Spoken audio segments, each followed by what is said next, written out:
Cerita yang terkandung di dalam Rumah Kaca Abraham Samad itu adalah benar.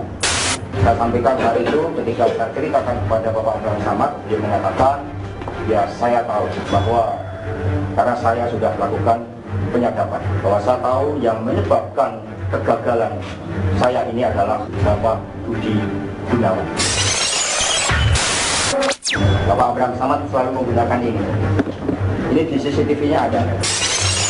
Inilah warnanya persis seperti ini, warna hijau. Dari penjelasan Pak Abraham tadi kepada kami bahwa semua yang disampaikan itu adalah fitnah belaka.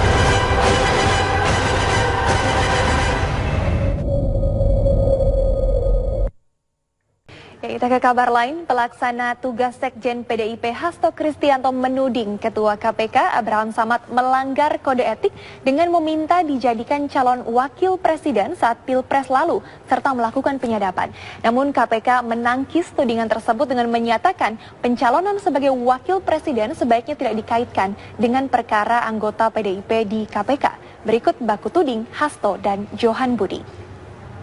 Saya kaget bahwa selama ini yang dikatakan bahwa pimpinan KPK tidak bisa temui, ternyata bisa ditemui.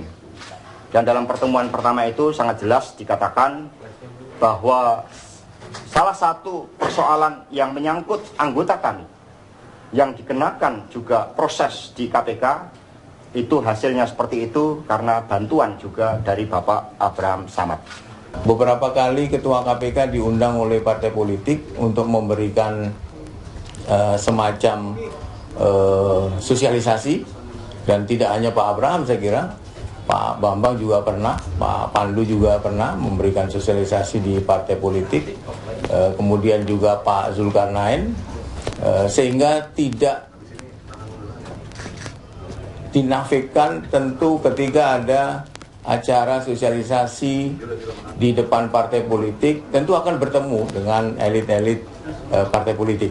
Dan pada pertemuan kedua, pertemuan ketiga, pertemuan keempat, dan seterusnya, lebih dari 5 pertemuan, di mana dalam pertemuan kedua itu memang secara khusus timnya memohon kepada kami agar Bapak Abraham Samad dapat dijaring di dalam proses untuk penetapan sebagai calon wakil presiden.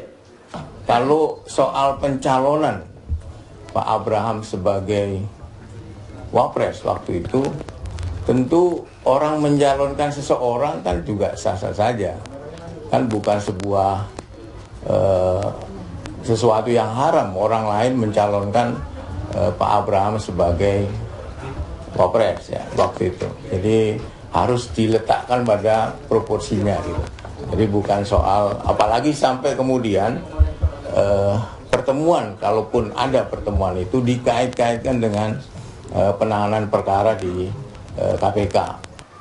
Di dalam pertemuan itu kami jelaskan bahwa pada akhirnya setelah melalui proses yang panjang dan melihat realitas politiknya, Bapak Joko Widodo memutuskan Bapak Yusuf Kala sebagai wakil presiden. Saat itu dengan ini mohon maaf sebelumnya saya sampaikan apa adanya, tidak ada tendensi orang per orang. Ini semua dalam suasana yang baik, ini mendung sehingga nggak ada aspek-aspek emosi, nggak ada dendam. Saya sampaikan saat itu ketika saya ceritakan kepada Bapak Abraham Samad, beliau mengatakan, ya saya tahu bahwa karena saya sudah melakukan penyadapan, bahwa saya tahu yang menyebabkan kegagalan saya ini adalah Bapak Budi Gunawan. Jadi KPK itu hanya menyadap pihak-pihak yang